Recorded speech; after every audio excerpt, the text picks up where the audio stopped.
defense to collect ground balls and flyouts. So we'll see if Quackerneck can continue following the model against the batting order for these Temple Leopards, brought to you by Netting Pros. It was interesting to watch them against Paris in the game where they scored 15 runs to Paris' just 4 as they came through huge, especially that lower third of the lineup, Caleb, we've talked about so much. Sometimes it's the bottom coming up, and it was Kennedy and Walton and Litchfield down there doing big work. Pitch 1 is delivered at 7:01 here in Alabama, and we are underway as Lexi Dudechka, the right fielder for Temple, was impressed throughout the tournament, stands back in. Again, this is a Leopard side that only managed 4 hits off of Florida Southwestern the first time they met yesterday at Jacksonville State. And it was their first run rule loss for the Leopards since February the 8th against Odessa, another team that reached the tournament field. 2-0. Dudechka pounds it to short. And a zing across from Taima Maximiliana. Let's set that Florida Southwestern defense for you. Anchored by Maximiliana at shortstop for the Bucks. You've also got Abby Schellebarger in the flex spot at second base tonight. Stephanie Basso stepping to third, and Benda Zwanenberg is behind the plate. You're also seeing Senna Grudings, the freshman, getting her first start of the World Series at first base. Slammed foul this time by Benavidez, second batter to face Quackerneck, the shortstop. A lot of changes, but we have a team that didn't show a lot of life. I think that was the one thing that Coach Ian Murray is trying to get from his team right now, and that is just some sort of spark. They also changed uniform tops as well. They were in the teals to start. Now they're in the gray tops, so trying to change everything going into this game. We've also seen them debut some black unis, which look pretty fresh here at this World Series, which perhaps you might see tomorrow if they are fortunate enough to win this contest. The Leopards in the black with the gold pinstripes. As Benavidez steps in, facing 0-2. Quackerneck wastes one outside. Benavidez coming off a game against Paris where she had a pair of singles and 3 runs driven in, 1 on a sac fly and 2 on that single in the 7th inning as they poured it on late to knock out the Dragons.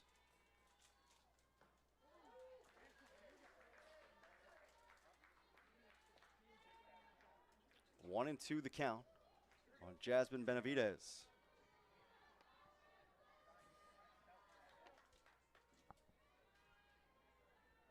Make it 2-2. Launched out to right. Drifting back is Jacob Buskey. And she'll make the grab. Having to rotate the shoulders one way and then the other. 2 down. Here's the first baseman, Reese Cottrell, who finished last game in the circle. Cottrell, actually a quiet day at the plate. Didn't score a run, despite 15 scored by the Leopards on the afternoon against Paris. She did have a single and a walk in that contest. Able to put the ball in play every time, but she was also one of those who hit it right at a lot of fielders. Sends it foul. We mentioned the local appeal for this Temple team. Both Cottrell and Benavidez, who hit in front of her, within an hour of the Temple campus. Didn't have to go far to find a home. Swing and a miss. Quackerneck fired up to set down the top 3 in order at speed. It's the Buccaneers coming to hit in the bottom of the first here on Saturday night, who gets the ball for the second time today, having to pitch in back-to-back contests to power the Temple Leopards potentially into the championship game for the first time since 2018. Alongside Caleb Burgraff, I'm Tyler Springs. That's the Credit Union 1 scouting report on Garcia, who's been extremely efficient this year. More strikeouts than innings pitched and fewer than 50 walks on the season for the Leopards ace. She sees Taima Maximiliana, Caitlin Kleismith, and Nolani Livingstone to begin the bottom of the first for the #1 seed Florida Southwestern Buccaneers. It's lofted toward center. Here comes Marley Kennedy in to make the running grab.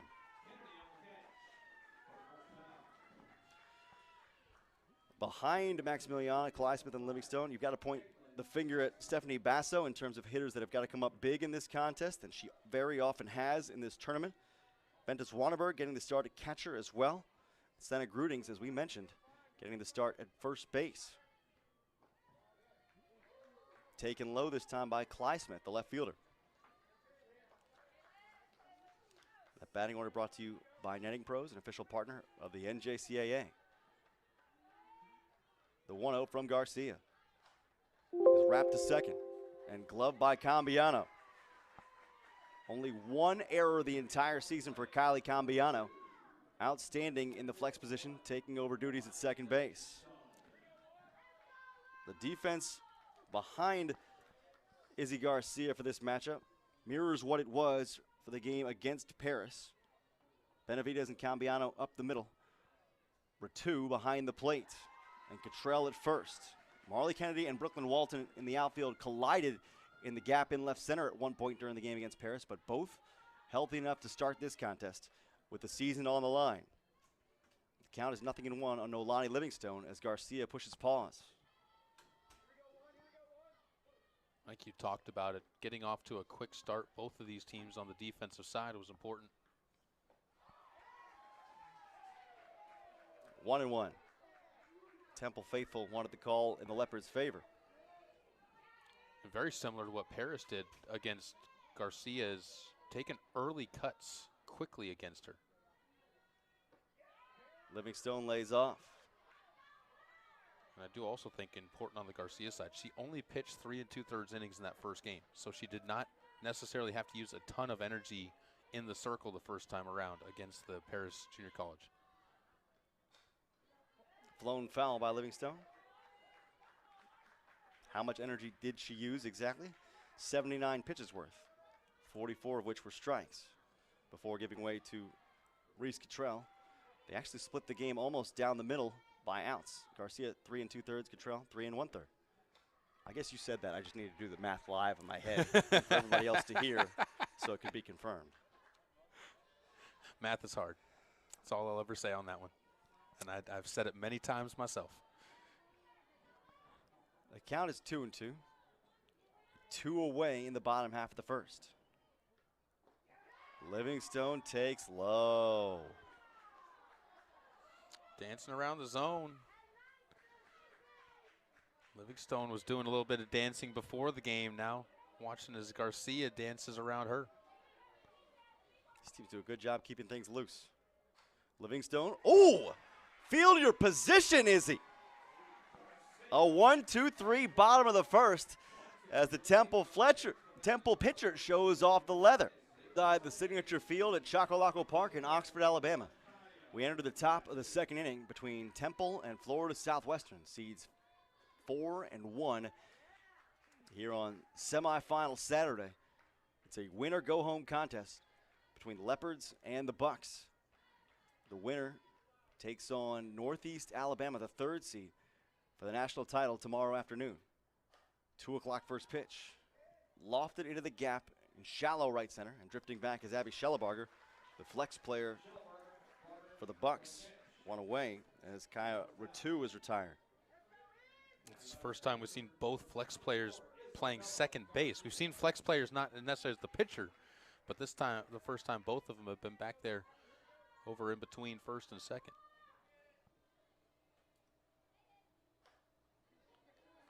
Izzy Garcia, the pitcher, hitting for herself. Also the second time today that we've seen both pitchers hit for themselves. Happened earlier with Garcia and Grace McDonald and Haddison Fultz for Paris, as the Dragons were beaten 15-4 after a long run for Shelby Shelton's side here at the World Series. Hats off to them as they make their journey back to Texas.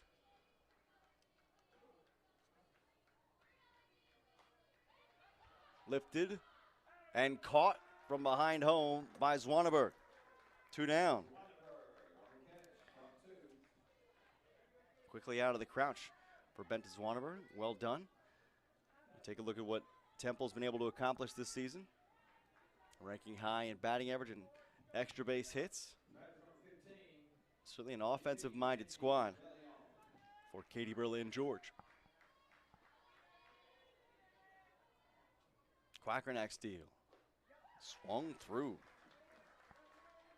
Angie De Leon, the hitter. That's the other fun thing about this matchup is both of these teams, after a win and a loss on either side, almost identical records coming into this one, both with 57 wins now to the earlier win for Temple.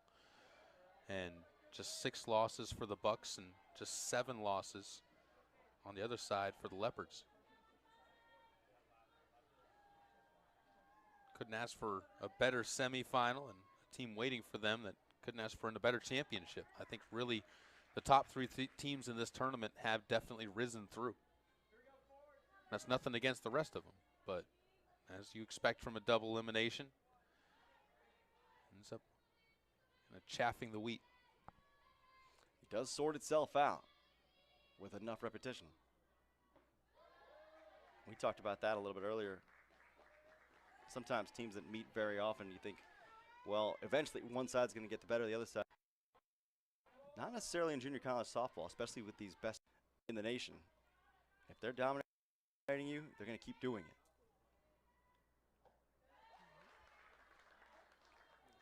Foul tip. 3-2 on De Leon, the designated player.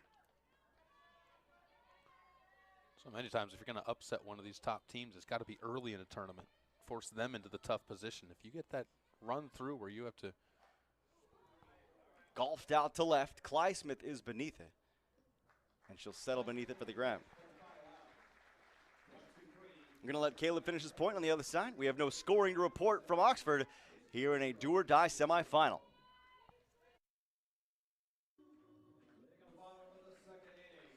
Bottom 2 in Oxford, Alabama. Stephanie Basso, Megan Veilleur, Ventus Wanneberg, all hitting for Florida Southwestern, a multinational #1 seed. Taken inside for a strike on pitch 1 from Izzy Garcia. Basso, I think you can argue, had probably one of the better days for Florida Southwestern. Hit a home run in the 7th inning that made it a ball game again, a 3-run shot. Fortunately, it was too little too late. Generally, you put one out, you've had a good day. Basso's done it twice here in the World Series.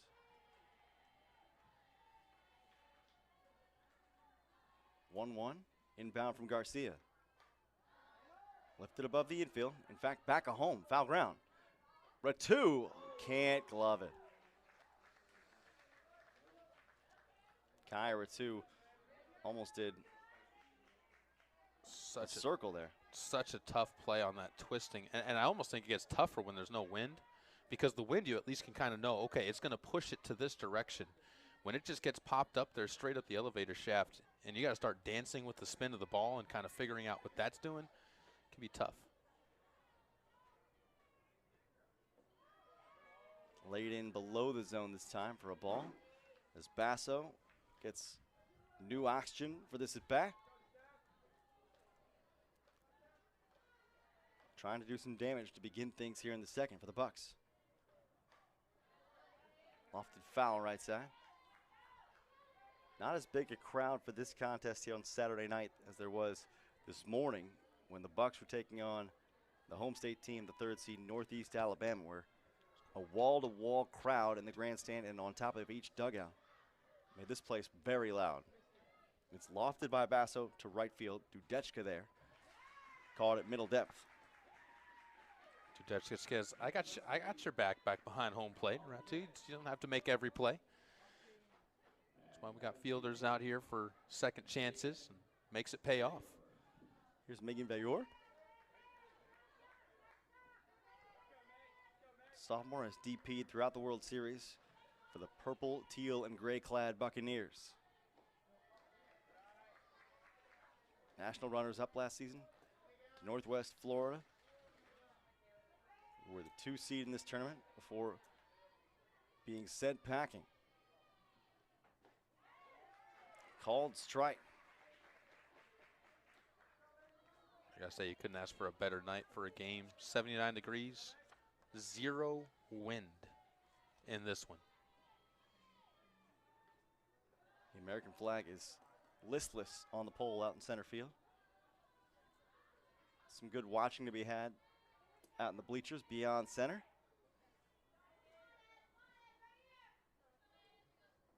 only the select few have hit a ball to the back of the center field bleachers.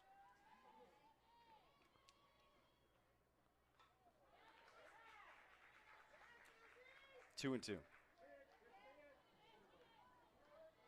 And yet, even in a rain-filled week where we have had a rain delay on each of the 6 days of tournament action, there have still been home runs on this field.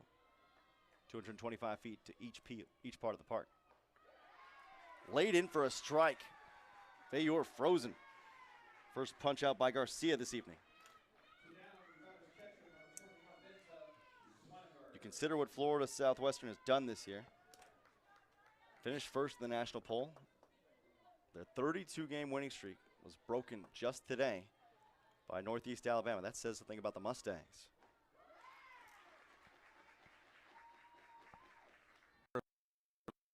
This game, they're going to tomorrow, but that's for another time to talk about. You got to stay focused on this one. But I can appreciate, Caleb, that you recognized very early in this tournament, I think when Northeast Alabama run ruled Gaston, you said something to the effect of, man, this team is a wagon, this Mustangs team. I feel like the conversation happens when you can see the talent. And when you have watched as much as you and I have, and as much as a lot of the people that are here covering this have, you know a team that's special when you see it, and a pitcher that's special when you see him. Addie Edwards is her. And that Northeast Alabama team is coached to be something special as well. And I think that's the other thing that defines these teams that are left. The coaches of these squads are absolutely impeccable. We'll let you know more about each of Katie Berlin George and Robert I. Murray as we go forward. But both have that trophy in mind tonight.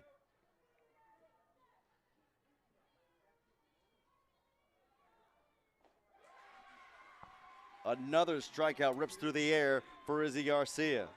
Back-to-back punch-outs. This one swinging by Zwanenberg. 6 up, 6 down to begin the contest as Garcia puts him down in order in the third. Florida Southwestern pitching. Temple hitting. The rock and the deal from Lizzie Quackernack. Beneath the zone. Our umpires this evening, Alan Lunsford, Mike Lett, and Tim Roberts. That's home, first, and third as Riley Litchfield stands in. 6 up, 6 down on both sides to begin the contest here late in the day. Both teams playing for the second time today. This is Livingstone, who will amble beneath it to make the grab. Alongside Caleb Burgraff, I'm Tyler Springs. It has been a long day and a long week, but not as long for us as it's been a long year for these coaches. Katie Berlin George having shepherded her side to the precipice of the national title game, hungry to get there. It's one night away if they can win here. A perennial contender out of Region 5 in Texas. Region 5 champs this year. 57 wins and just 7 losses, entering their 65th game.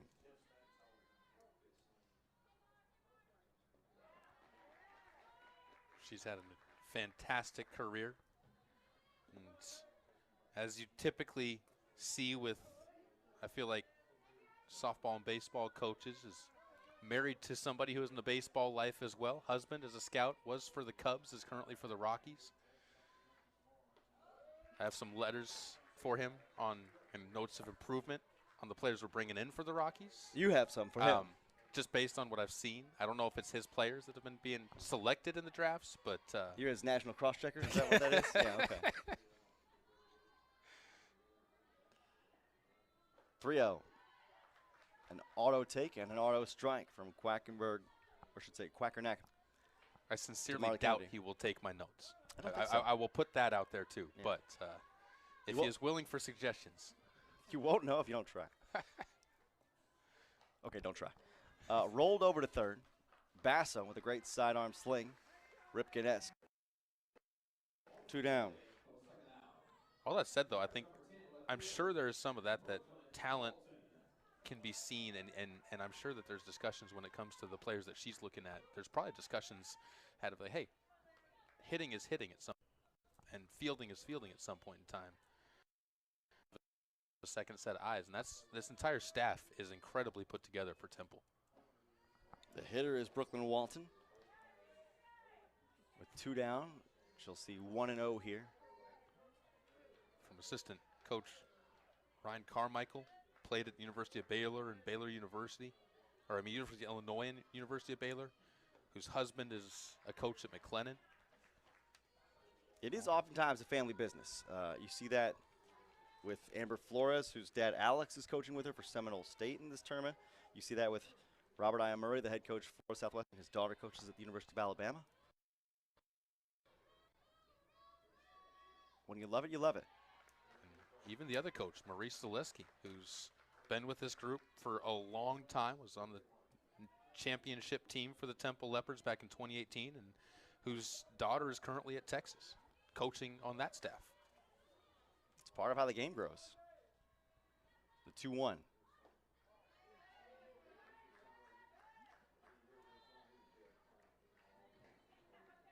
Excited to see where the coaching tree, I'm sure, is going to go for Coach Berlin George, because the fun thing is the players getting that love of it too when they have that behind them. 3-1, cut on and missed by Walton. And they can continue to move on to coaching trees themselves, and it's just, as you said it, the growth of the game. Brooklyn Walton trying to build on a 2-hit, 2-run day. It's Paris earlier this afternoon, but faces a full count with 2 down and stays alive that way.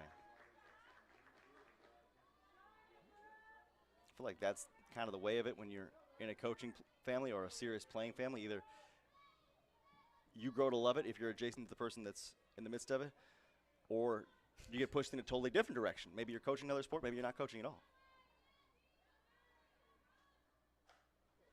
Lofted down the line. Cly Smith battling a little sunshine. Able to navigate. 9 up, 9 down to begin the contest for Lizzie Quackernack and the Buccaneers. They'll come to hit, looking for an advantage next. 2023 for Florida Southwestern. Temple last won back in 2018. And the Leopards were the last Texas team to win the national title before a run by Sunshine State squads. Since that time. Trying to become the only Texas team to win it twice. Right back at Garcia. One away as he finds that the leather for Izzy Garcia is faster than she expected. We see people go back to the dugout and give words of advice to their teammates behind. I think the easiest word of advice is, hey, don't hit it up the middle unless you have elevation to it. Because if you hit it near Izzy, she's going to make a play. We'll see if Senna Grudings abides. Grudings, of course, somebody who could take a lot of instruction from her teammates at this point, because this is her first start of the World Series. Big spot for it at first base. Takes a strike that scrapes the outer black. Grudings out of the Netherlands, continuing a long-standing pipeline for Robert I. Murray's club, which hails from 7 different countries on this roster.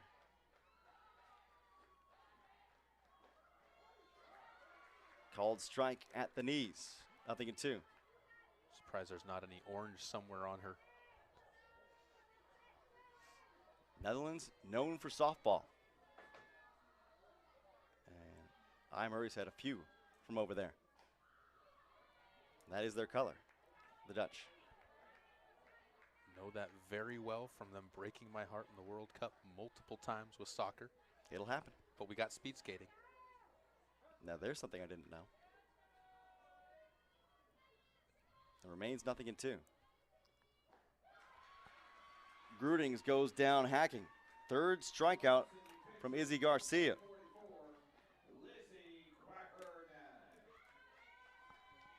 you take a quick look at Robert I. Murray, who has been the godfather of this program in Fort Myers, Florida. 5 straight trips to the World Series. He's really got it rolling. Plays a very particular brand of softball. It's very precise. He thinks his way through every pitch. Very interesting guy to converse with about the game. And I think he actually said at one point, if there was a player in Antarctica, I would recruit them. I'd probably love the Florida Sunshine. 9 up, 9 down for both Lizzie Quackernack and Izzy Garcia. It is an Izzy-Lizzy dogfight here in Oxford, as Florida Southwestern and Temple do battle after a long day of play for each side. Florida Southwestern going down against Northeast Alabama earlier today. Temple knocking out Paris last game. Had about a 45-minute turnaround after that contest, extended slightly by a rain delay. We're 6 for 6 if we're doing batting averages for rain delays that's on not days the of one, tournament action. That's not the one we want, Tyler. No, it's not. I feel like that's more of a pitching stat than a hitting stat. I mean, listen, you're an SID. A perfecto. You can't get any better than that.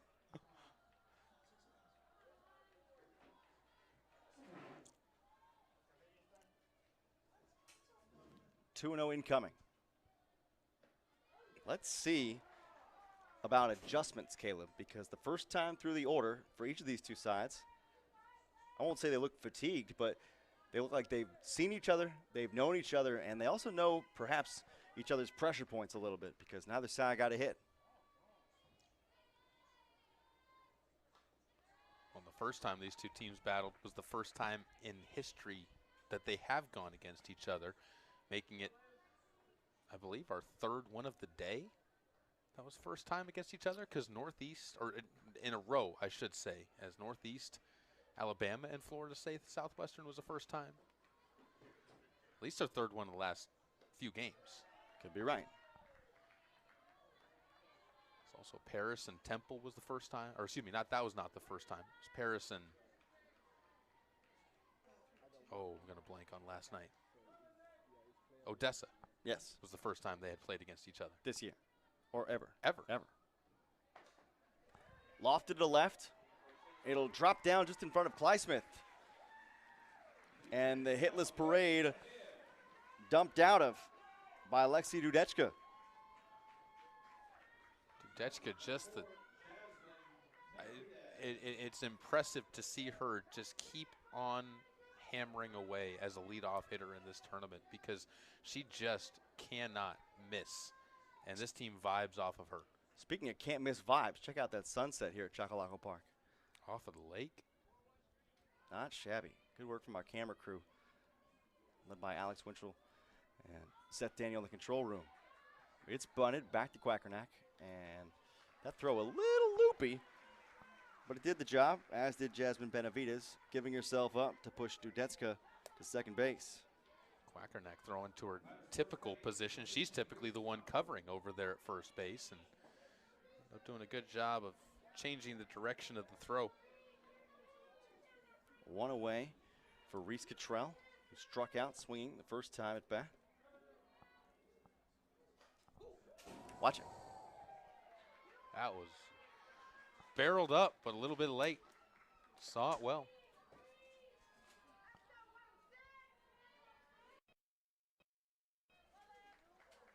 Tyler, you talked about the last time these two teams played, how it was a kind of a runaway for Florida Southwestern.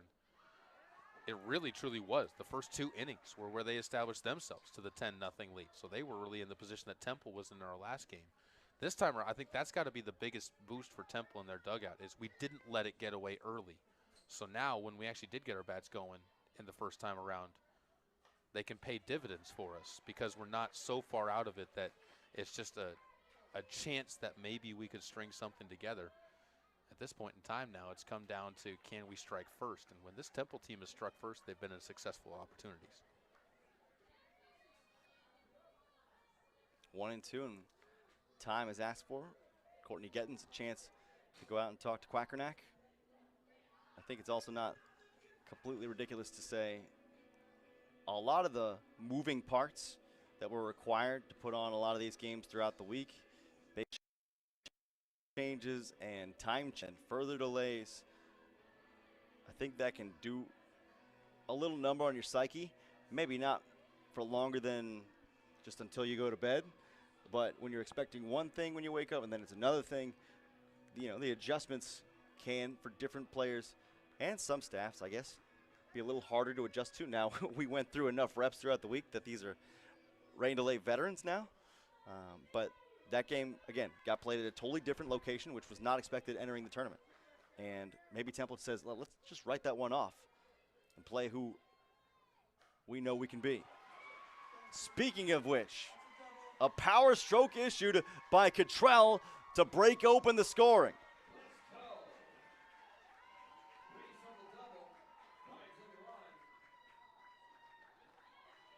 A little bit of offense as we saw Cottrell barrel one up, but foul twice in a row up into the netting. This time got out a little bit quicker on her stance, got out a little bit quicker on that first step, fired the hips, and able to find that gap out in left center field. And that is very similar to what got Temple rolling in the first game, because it was the same shot to left center field from further down in the order when Marley Kennedy did it, to the same gap that got them going in what ended up being a run rule, and would have been a run rule game, a 15-4 game. And it is the quickest of hooks for Lizzie Quackernack, as Robert Emery will turn with immediacy to Zoe Izagira. We will keep things right here since it's a very quick substitution in the circle. Izagira, whom we've seen before, out of Lehigh Acres, Florida, about east of Florida Southwestern. Trying to take over in a spot where she can be effective for these Bucks, despite the runs already on the board for Temple. Izagira, one of 5 different arms we have seen in the circle for this Florida Southwestern side in this tournament. And Caleb, I think you can make the argument, because she had the lion's share of the innings this year, she's the ace. Absolutely. 1.07 earned run average, 19-2, led the team in wins by 6. Ended up starting 17 games this year, which wasn't the top on the team, but it was obviously means she was relied upon at many times to finish things off, or to come in when things weren't necessarily going great, to stifle off runs. 5 complete games, 1 shutout, had 2 saves, and 123 strikeouts in 117 innings. I mean, you can't ask for much better than that. Indeed. The Buccaneers, who were losers just 6 times over the course of the season, had 2 of those losses attributed to Izagira, 2 to Lizzie Quackernack, 1 to Charlotte Graham, and 1 to Alexandra Solo. So the blame, quote unquote, evenly spread there, though there wasn't that much blame to spread around, to be quite frank. No, so here's Izagira with the opportunity to take over in Quackernack's place and hopefully have better success here in the 4th, after Lizzie Quackernack, quite frankly, through the first time through the order, was tremendous, taking 9 down in order. Well, she is one of the pitchers that did not face off against Temple the first time around when these 2 teams faced against each other. So giving them a different look after the starting pitcher was the same pitcher that she went against Temple first time around. Quackernack getting inked a little bit quicker, but partially because she doesn't have the big cushion behind her. All told, she has 7 innings now, 7 1/3 innings against this Temple team. She's given up 6 hits, 3 runs so far, and struck out 4. Here's Ratu. Flew out to second her first time up. Straight back. Now, it's a very different style. Quackernack, typically a drop ball pitcher, featuring a lot of down in the zone action. Would use a screwball on lefties, a curveball on righties. But when you go to Izagira, she's a fly ball pitcher. Big use of the rise ball. Against a power team like Temple, it could prove dangerous. Swanenberg can't make the grab. Now both those catchers, silo pop-ups are just a nightmare. And especially when you start getting into a sky that has kind of a different set of colors underneath it. Sunset can be a miserable time for someone working with the pop-up. I don't care if it's outfield, I don't care if it's infield. You have stadium lights you're battling, some skies up ahead you're battling, just no wind at all, so you're battling spin. I feel for it, I really do. 2-2. Now, so the one person who doesn't feel for is herself. She's probably sitting there saying, I should have had that for my teammates.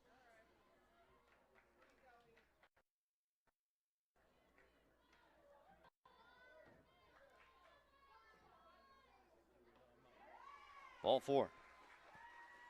Ratu is aboard with a walk. Auspicious beginnings for Izagiri. I remember my high school baseball coach trying to hit pop flies that mimicked what it looked like coming off behind home plate. It's hard enough to field them. It's really hard to hit them even with a fungo bat. So you're saying you're not the person to bring for my best ball fungo golf team. I wasn't speaking on my skills with the bat. I was speaking on my coaches. But I can't acknowledge the principle of the thing. Try somebody else. Izzy Garcia popped out to the catcher. Her first time up.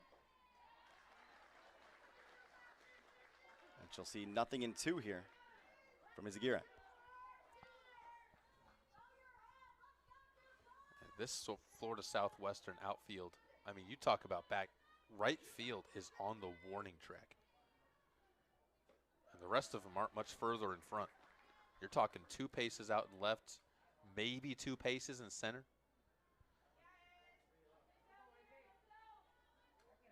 It's the deepest I've seen any outfield this week, even when you were playing in a conserve no double situation for Temple, who has a fast outfield against Paris. Caleb, I'm not sure there is such a thing on a diamond of this dimension as a no doubles defense effectively. They're trying. We'll see if it works out, but we've also seen Garcia shoot the gaps when outfielders have played her like this. 2-2. Tailing away from Livingstone. Makes the lunge and grab.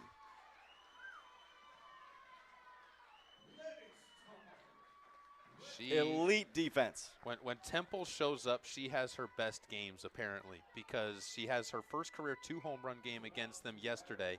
Now she's throwing the leather and saying, I'm not just an offensive weapon for this team. As you can see, this one absolutely was tailing away from her on the drive out there. I didn't think there was a chance that she was going to be able to get to that, much less be able to get to it, not even having to lay out really until after she caught the ball to keep her balance.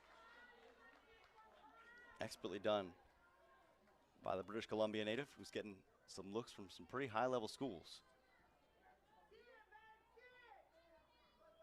She's a no-brainer for the all-tournament team at this point in time, too.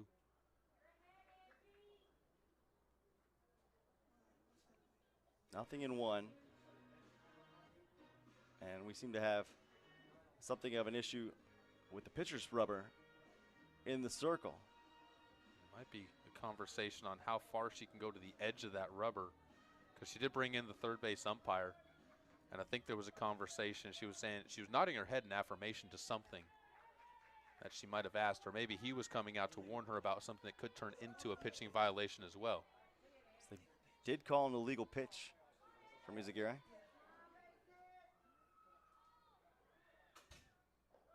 In the dirt for a ball. Hard to even see the rubber from where we are. The way it's been worked today. De Leon 0 for 1. Hitting with 2 down, but an advantageous count with 2 aboard. Popped in the air. Foul. A run already across on a Reese Cottrell RBI double, scoring Lexi Dudechka to snap a 0-0 tie, which had held to the first 3 frames and the first times through each lineup. The rock in the deal. Scrape the outside corner of the zone. 2-2 as Izagiri battles back.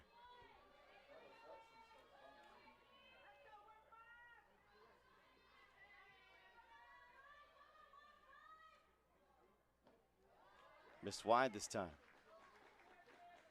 De Leon struck out both times that she was up to the plate against Florida Southwestern the first time around when these two teams played. Much better day today and started out with at least getting contact the first time around. Swing and a miss. Full with a change of speeds by Izagiri. But a run breaks through for the Leopards in their half of the 4th. It's against Northeast Alabama. Shot down the line, a high one, giving time for a run by Dudechka. She'll make the grab.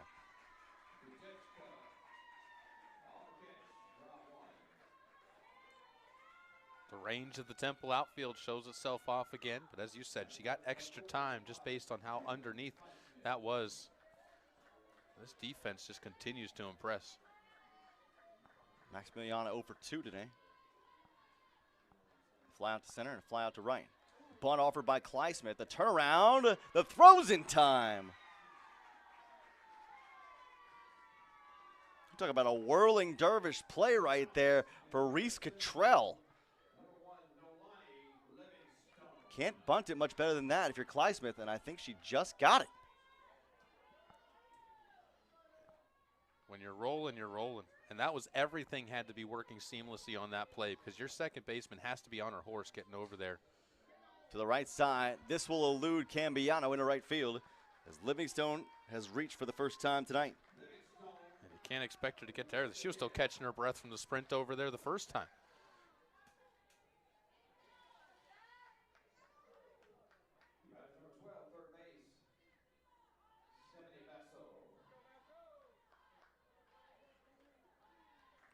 That's an even harder play to make typically along the first base line for a left-handed first baseman because of how you have to turn and where you have to go to get the ball and avoid the runner. So great work over there by Cottrell.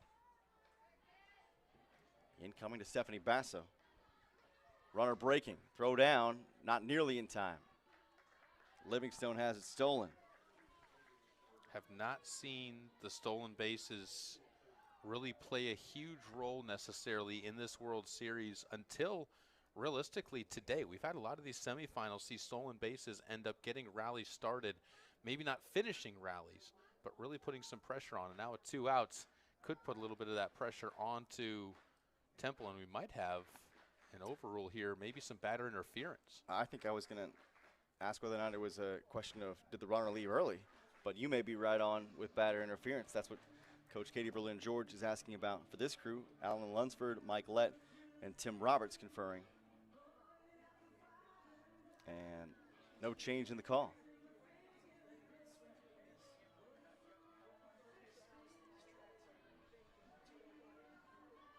Nothing in 1.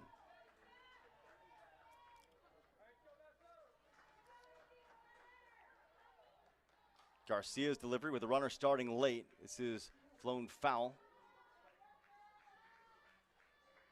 Nothing in 2. Something tells me Nolani Livingstone is going to be off with every pitch.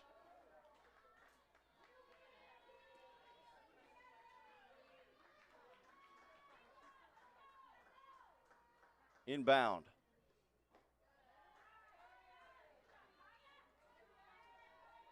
Certainly Livingstone, when she gets going, looks like she's already got a full head of steam, but has a great set of brakes, as explosive athletes often do.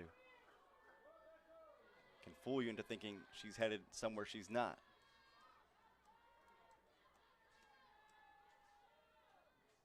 1-2 is high.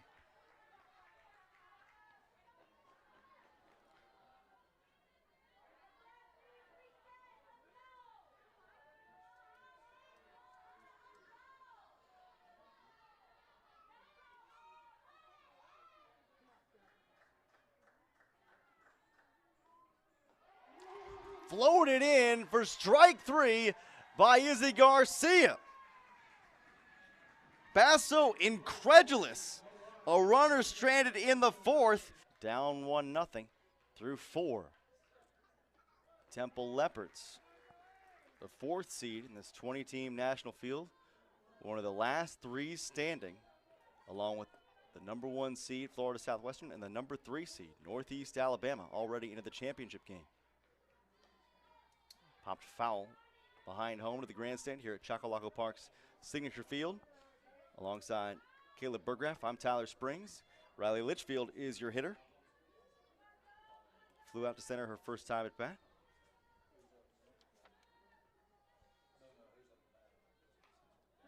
It was a 15-run onslaught this afternoon by Temple over Paris, a team they've dominated 3 times now over the course of the season, this last time eliminating Paris from the national tournament after a deep run by the Dragons. And Litchfield contributed 2 walks with 2 runs scored and an RBI. Lifted to short, Maximiliana puts it away.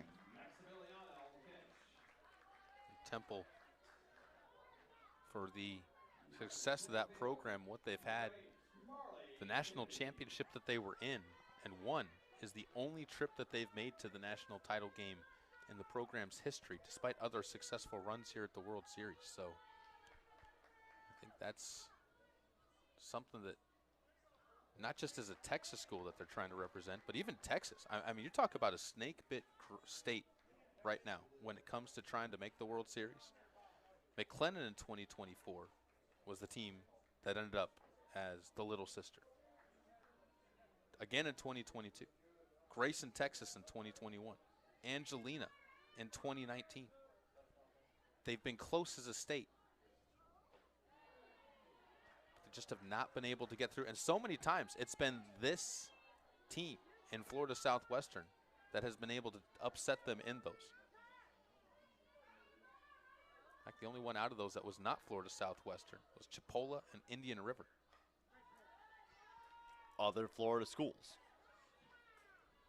I sense a pattern here. It's 0-2 on Marley Kennedy, who is toughing it out after quite the collision in left center field on a ball that she ended up catching against Paris. She collided with Brooklyn Walton, but she stands here frozen, unable to do anything about strike three. Take a look at what Temple brings to the table. We talked about how their classes at one time began in the basement of Temple High School back in 1926.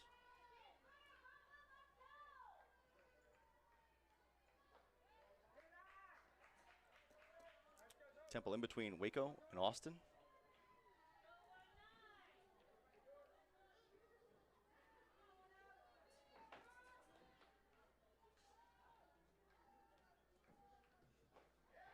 Swung on and missed. I was right. It's down there on Interstate 45, right? Or am I wrong? No, I'm wrong. It's on a different road. So close.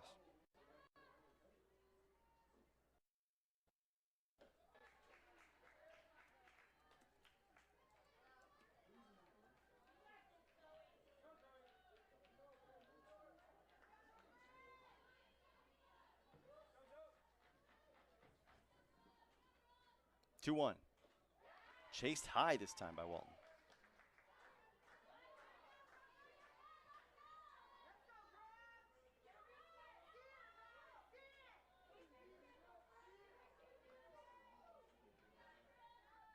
Important for Izagura,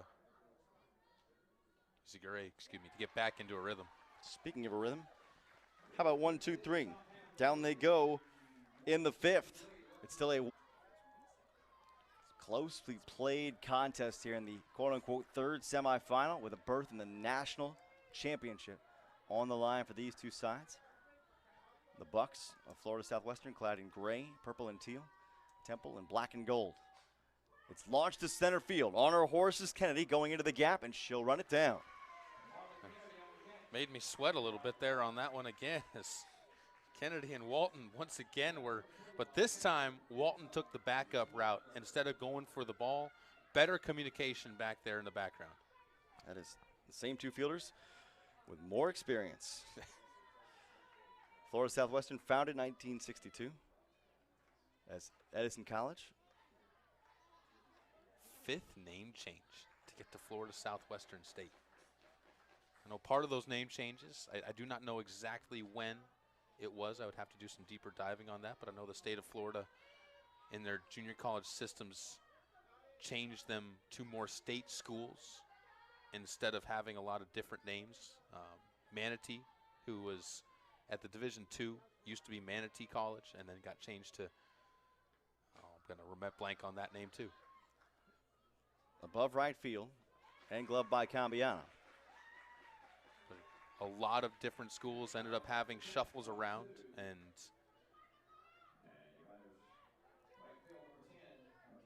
ends up where we're at now. Not joking. Did people think Manatee was like a marine biology school? Okay, that could be a reason for now necessitating a change. Now their mascot is the Manatees. Sure, of course. So you still kept a piece of it. Because why not?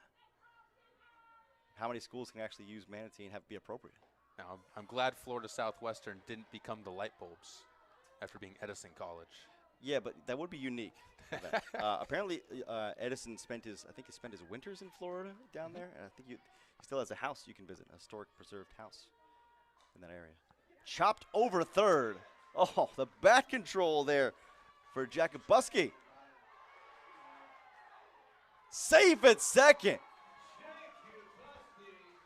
Campiano's tag just late. And a 2-out, 2-bagger from Michaela Jakubuski. Tell you what, aggression pays off on that one. And you saw the hold. It almost one of those where you want to tag and lift the glove up. Jasmine Benavidez held the glove onto the bag. Or excuse me, I apologize. That was actually Kylie Cambiano. Yeah. Held the glove onto the tag. I think if she just swipe tags and pulls it off, it looks more like an out. But she held it there, and you could see the foot had beaten the glove to the base as the umpire. And honesty, maybe not the best policy on that one if you're trying to get out of that inning. But bang, bang, and what a play to even make it close. Impressive stuff there with Walton coming over from left field. Garcia clinging to a 1-run advantage as Senna Gruding steps in. With 2 down and a runner at second base.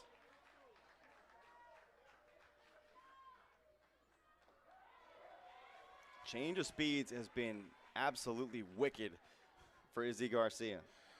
That drop ball, I don't know if maybe more humidity in the air right now is helping with it, but I mean, it just falls off the table. Lifted high for a ball. I should say lifted high for a foul. 0-2 with 2 down.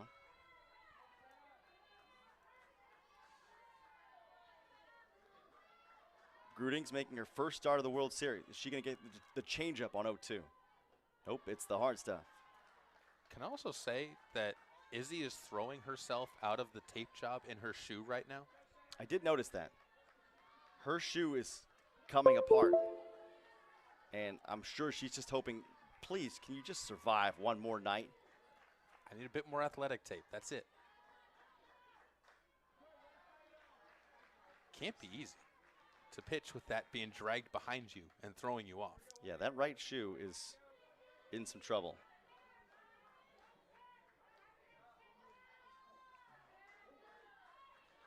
One, two. Just beneath the hands. Can somebody put that out on social media and shout out Zion Williamson? See if we can get a little NIL action going for her. Shoe blowouts are not that uncommon, or I should say they're not that common. Yeah, that is a sincere amount of athletic tape out there, and I think the umpiring crew is actually going to ask to have that adjusted. Kind of retape or something. It's a piece of equipment. So I know they have equipment timeouts for if a pitch comm or something along those lines is no longer working. The so I'd assume this would be a similar safety. So here it is. So this is what I wanted to know. I don't know if they have an extra pair of cleats for her. I was thinking Delaney Exter was going to give her cleats. I don't know if that's going to be the thing that happens because this is the pit crew right here. Maybe there's nobody else on the team that has her cleats, and sometimes the cleats are different depending on which is the rear leg and which is the front leg. When I saw earlier in the Paris game, if you were looking out there, Haddison Fultz was very similar in the fact that she had a shoe. It was black athletic tape instead of white athletic tape. And it might be a comfort thing of I got these shoes broken in. I don't want to drop into somebody else's shoes that aren't broken in, or I don't want to break someone else's shoe as well because there's a lot of wear and tear that goes on to a softball pitcher's shoe.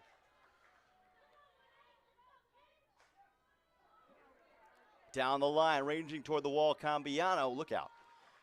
Goes into the bullpen.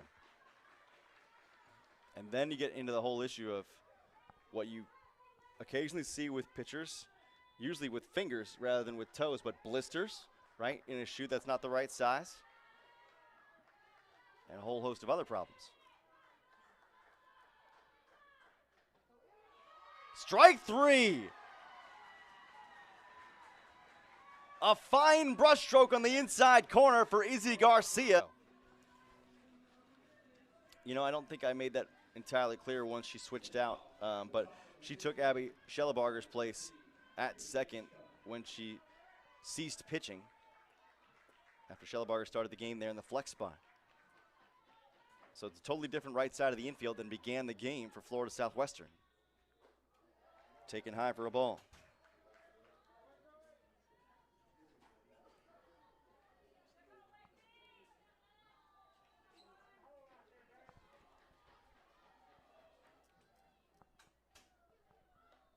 Popped in the air, foul off the screen. Just when you think you've seen it all, Caleb. This game is, I tell you what, this weekend is I'm going to walk away from this thinking, and I'll still get surprised by something, but man, just a new thing every game, from weather to just oddities happening on the diamond. Not all good. It's just been one of those where whoever wins this tournament is going to be able to honestly say we ran through the gauntlet that didn't just include the teams we played, but included just about every other type of problem that you could end up overcoming, including a blown shoe, potentially. Potentially. Hey, maybe we'll find out that it's a repaired shoe that ends up being the issue. Never know.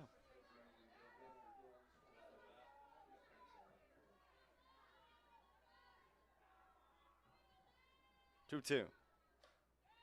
Foul.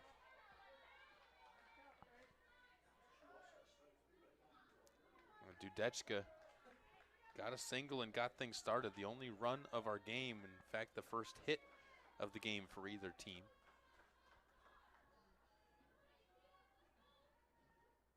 That was against a completely different pitcher, though.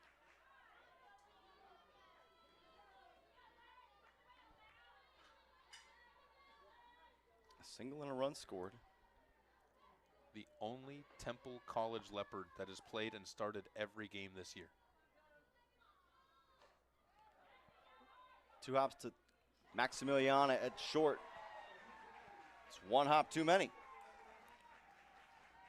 The hustle out of the box on that one, and then a stretch to first. I mean, that last step was a sprinter's step, crossing the tape on a 100-yard dash, make it a 60-foot dash down the line.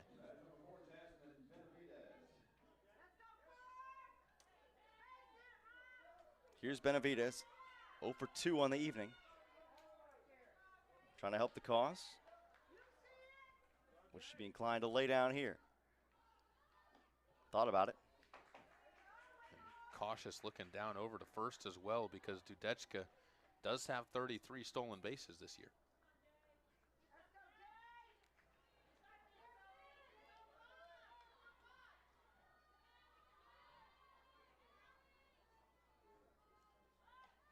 Bunted to first, but foul.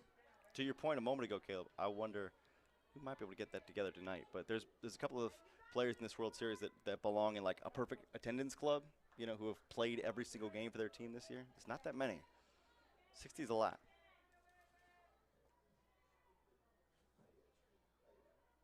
Not just to play in every game, but to start in every game. And for example, Florida Southwestern has nobody that has started every game. And Gobert, you're exactly right. Benavidez with a laydown. They will go to first. Yeah, there are levels, certainly, to being in every game where you could be a pinch runner, something like that, or starting in every game, or starting at catcher every game, as Gobert did. But if you're Robert I. Murray and you have the depth and the talent to play the matchup game, right, preserve absolutely players as much as you can. But I think it does say something about the kind of player you are if you are able to play and play at a high level every single game. Not just that your team needs you, but that you can come through.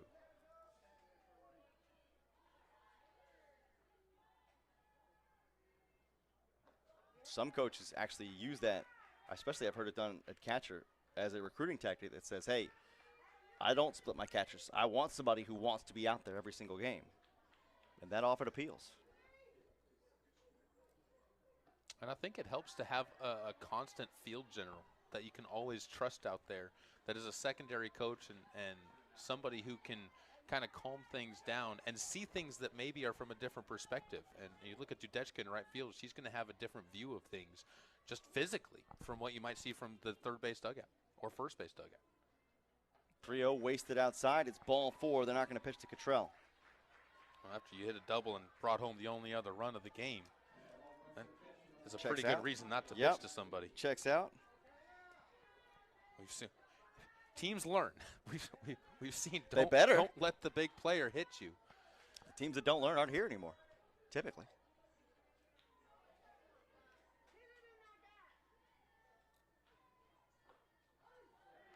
Now, with all that said, with Ratu at the plate, she's the leading home run hitter on this team. So, I mean, it's out of the frying pan into the fire type of situation with only one out up onto the scoreboard. Just how good of a firewalker are you compared to can you dance in a skillet? These are the questions that try men's souls. Me personally, I would rather be in the fire. I feel like you can run out of that a little bit quicker. There's less steep walls that you got to jump over. There's not butter in the bottom of the pan. I might be overthinking this at this point, though. You've sat with this for a while, I think.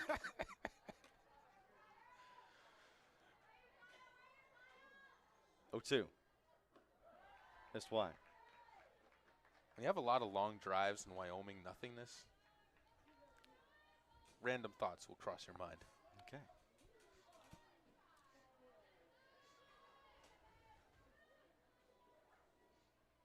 One, 2. Foul and no shot at it for Swanenberg. There are 2 aboard with 1 out. Temple batting here in the 6th inning. Just 1 run scored all game. Lofted right side foul ground. Out of play once more. Almost got our camera guy. Watch out. Keep an eye out up there. Maybe some hard hats for those guys. That's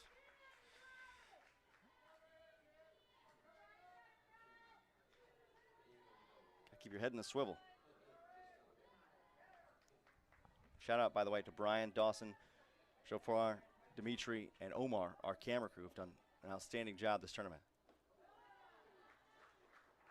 It has been a particular kind of tournament when it's very hot and muggy, the way you expect Alabama to be at this time of year. It beats on you from a sunscreen standpoint and dehydration, but this week has been something completely different. It is launched by Ratu. It is out of here.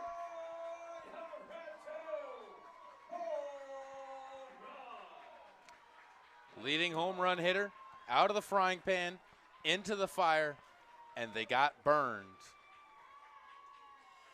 Can't say it any better than that.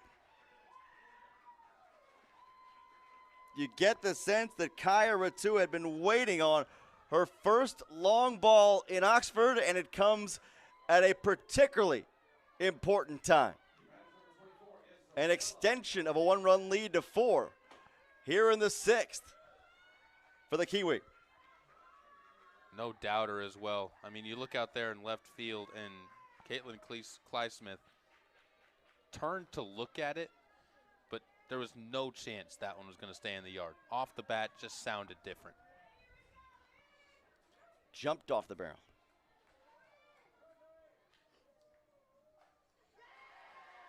Rope down the right field line. A long single here for the pitcher, Izzy Garcia. That might be enough to end up seeing the hook, knowing how quick they are. They're not going to make it yet. Nope. I think that might do it. Robert Iamurray has seen enough.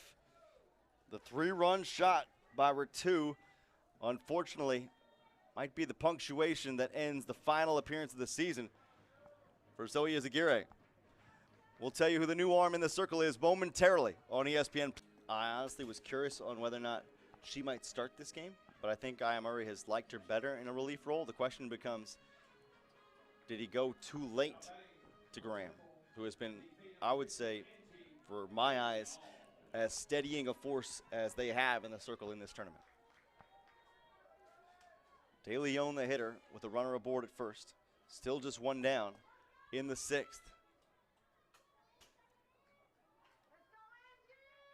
One more run on the board would be highly important for Temple. Lifted in the foul territory. Zwanenberg gives way to Payette, who makes the catch. Well, that was fast. And now we have a tag up from first to second. That was incredibly odd because Emma Rose Payette faked the throw to first after De Leon, or excuse me, Garcia the pinch runner led off of the base a little bit. And then it just went and rolled into no man's land, and an incredibly smart play to scoot up when you know nobody can cover second base.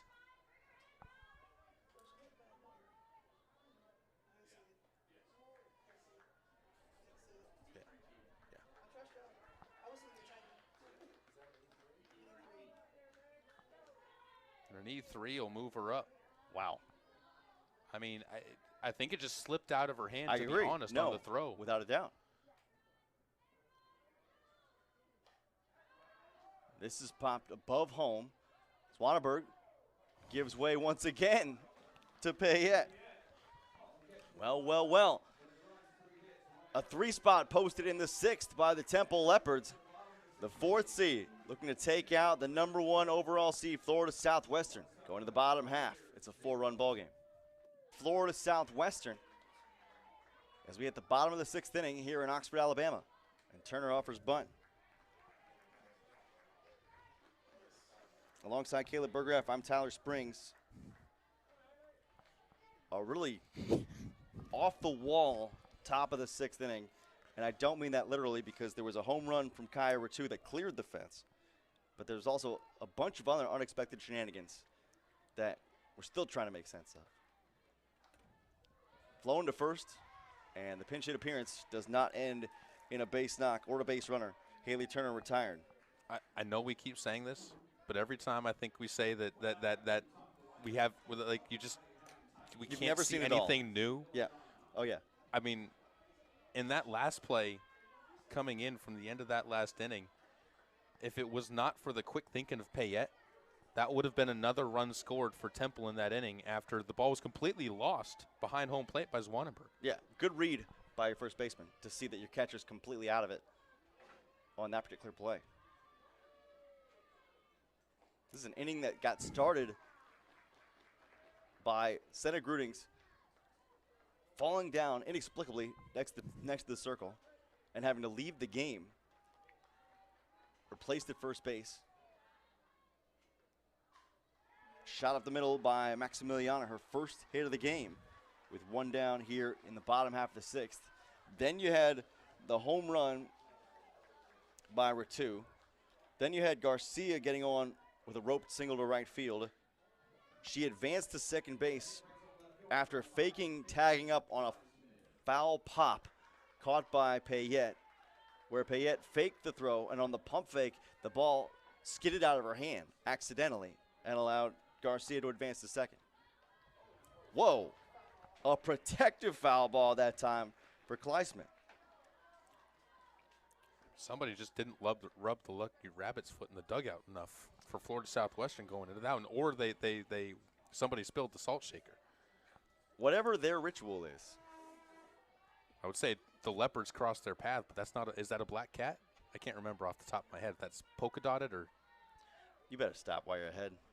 I think that's. My zoology degree is left at Santa Fe. I see. Many different kinds of leopards. I believe they have black in their coat. There probably is one. Snow leopard so white that it blends into the snow, so maybe not a black cat. You can go either way on this, Caleb.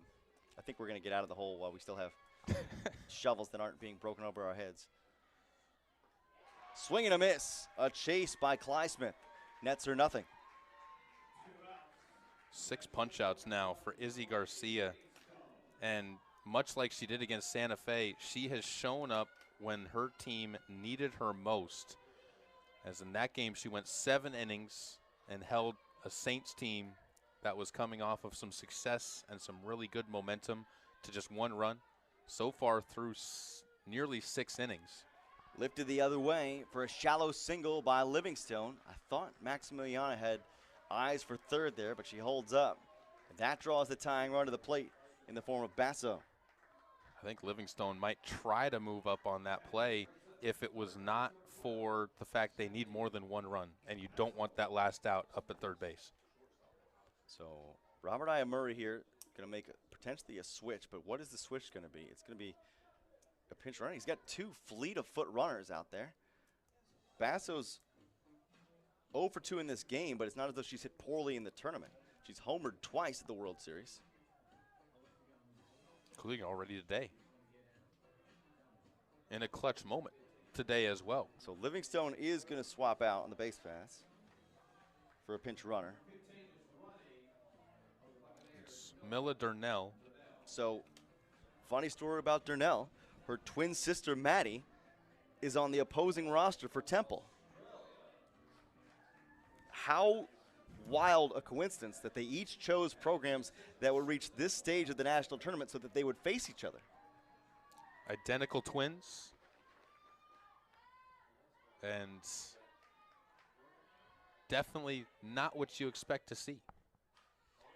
Lace to left, just in front of Taylor. 1 run will score. The throw goes to third. The second is Basso scoring double. And Florida Southwestern not going to go easily into the night, making some noise. They're not ones to lay down the weapons. And a good shot. And I was curious if we were going to see Walton end up diving for that ball out in left field, but she made a play for the team instead of trying to make the amazing play to end the inning. Don't let it get worse than it already could be. And we're going to see a pitching change here. It looks like Cottrell is going to come in and do the pitching for Temple to avoid putting the tying run on base as it is up in the batter's box. We'll take time out and we'll tell you exactly what Katie Berlin George told her team in this meeting, whether a change was made.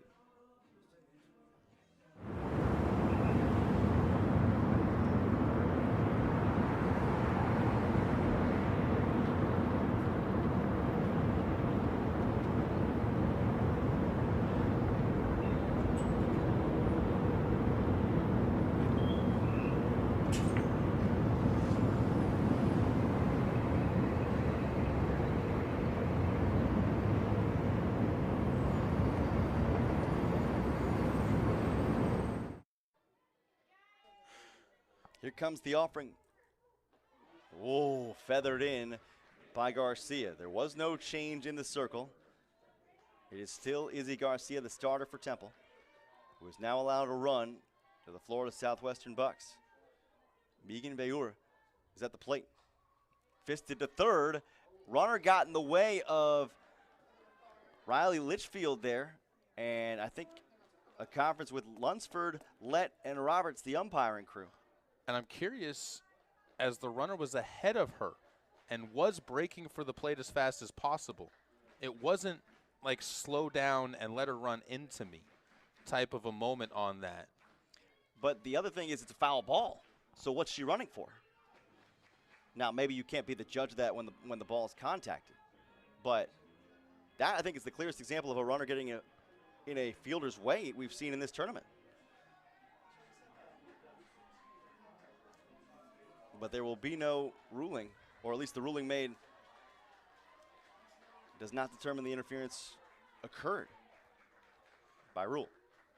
0-2. How about the punch out of all punch outs for Izzy Garcia? 1 run across for Florida Southwestern, but it's a 3-hand entering the final frame in regulation, the 7th. Leopards batting in the top half. Taken mask high by Marley Kennedy. It'll be Kennedy, then Brooklyn Walton, and the top of the order for the Leopards.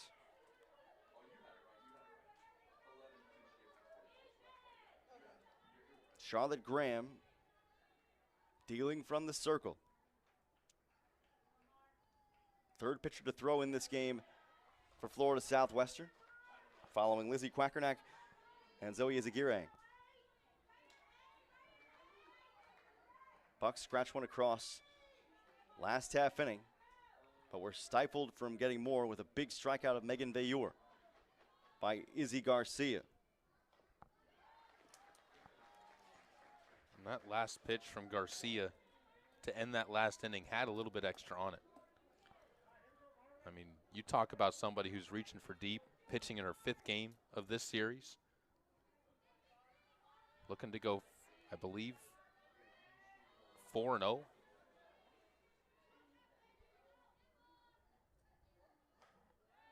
Or excuse me, it would be 5-0 by this time.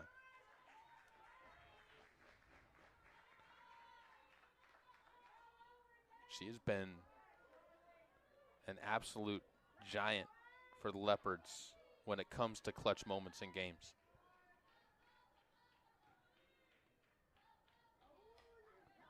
Again fouled away.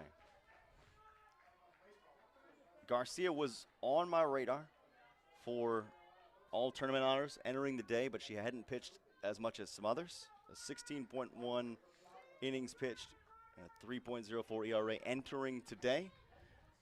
Safe to say, after today, the numbers will be better. She'll be much higher on the list. Fouled away left side this time as Kennedy's got the whole foul territory covered. Now here's a question for the committee that is going to make decisions on those awards. And that is, when it comes down to it, I think if Northeast Alabama wins, there's no doubt who the tournament MVP is going to end up being. Addison Edwards, more than likely. Has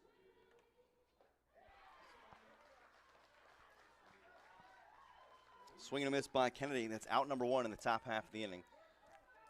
Has Izzy Garcia done enough to put herself into that same conversation were it Temple to end up coming with when you have so many offensive players that have done big numbers for them? Yes, I think inevitably you have to consider that the best pitcher on the winning side, but I think we're a little premature. As a matter of fact, I think if coaches Aya Murray, Berlin George, and Guthrie had any notion that we were even discussing such a possibility right now, they would come in here and slam down our headsets. So I think we're going to just terminate it right there. Because it's not the kind of thing where you want to put the cart before the horse. I hear your point.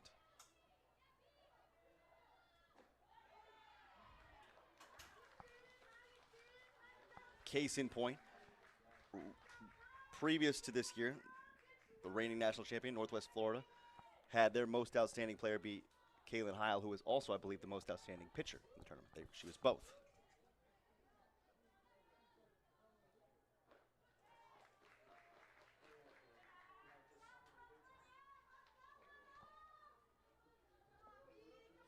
So that was the most verbose way I could tell you yes that I could think of.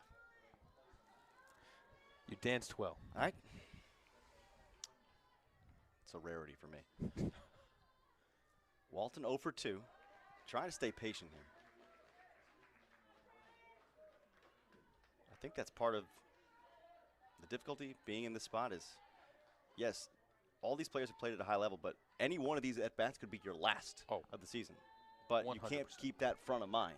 You just have to keep whatever your simple approach is when you step inside the box. 2-2, shot out to left, but right there to glove it, Caitlin Kleisman. Well, I think among many other reasons, there's a reason that we are not being piped into the dugouts at any point in time.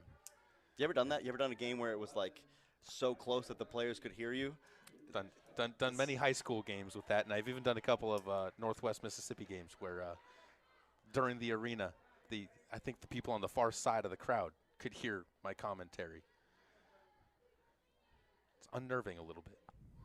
You get looks. Why? Why would it be unnerving, Caleb? I don't understand. Can you expand on that?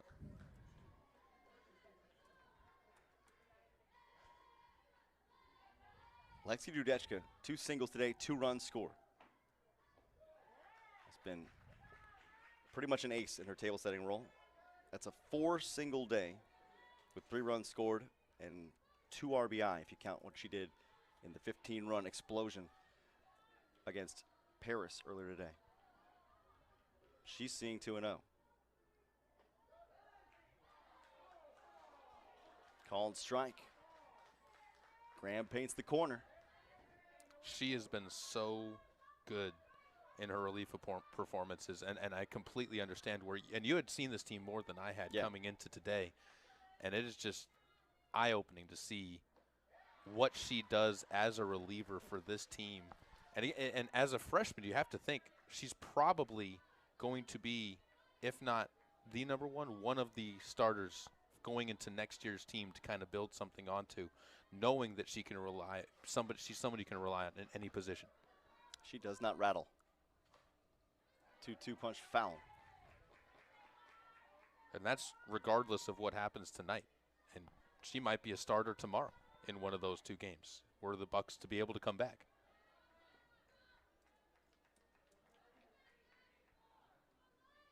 I think performances in a World Series as a coach, when you make it to this, and even in regional tournaments, give you an idea what your foundation is going into the next season.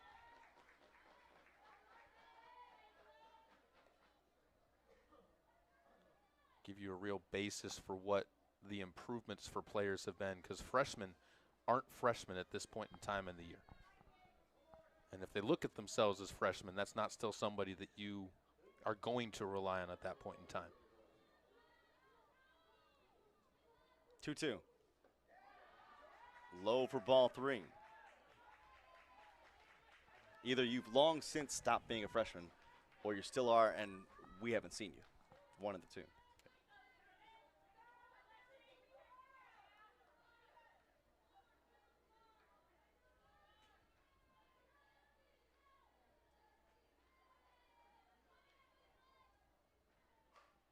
Whoa!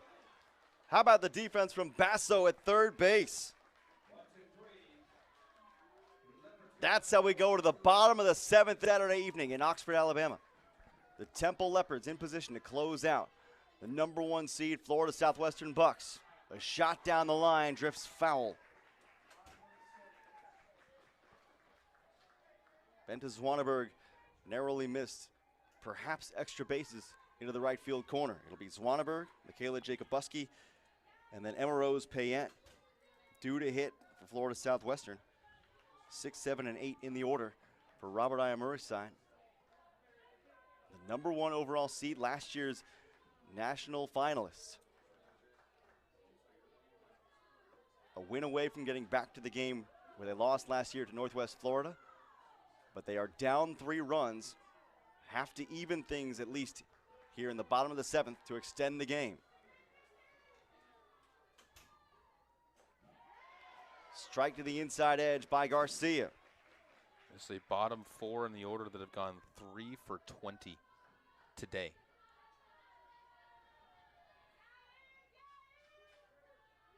One of those hits is from this position, though. Another strikeout for Garcia. 1 away. 8 in the game for Izzy. Garcia this afternoon threw 79 pitches to get through Paris. She's at 76 tonight. On the ground. Forwarded to first by Benavidez. And there are 2 away. And the Leopards are an out away from advancing to the national championship. They would be the first Texas school to appear in that game since 2024. No Texas school has won it since 2018. The 3rd seed Northeast Alabama awaits tomorrow at 2 o'clock.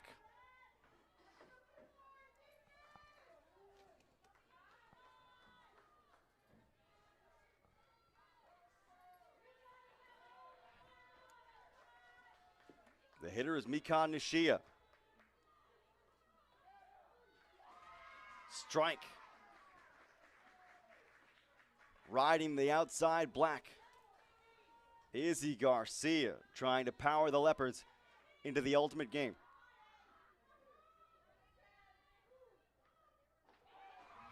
That's 2.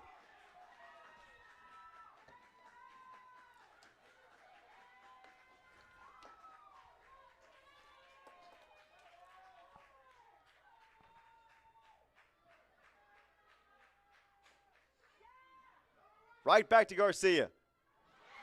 It's a Leopard leap into the national championship. The 4th seed Temple Leopards have stunned number 1 seed Florida Southwestern. And for the first time since they won it in 2018, Temple will play for the national title on Sunday afternoon. What a game.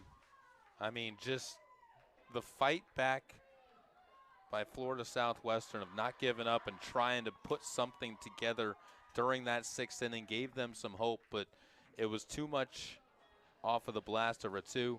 A dominant effort, Izzy Garcia, who on the season, the last time she struck out 8 or more was May 6th, but she's only done it 6 times this year prior to tonight. 8 strikeouts is double the amount that she's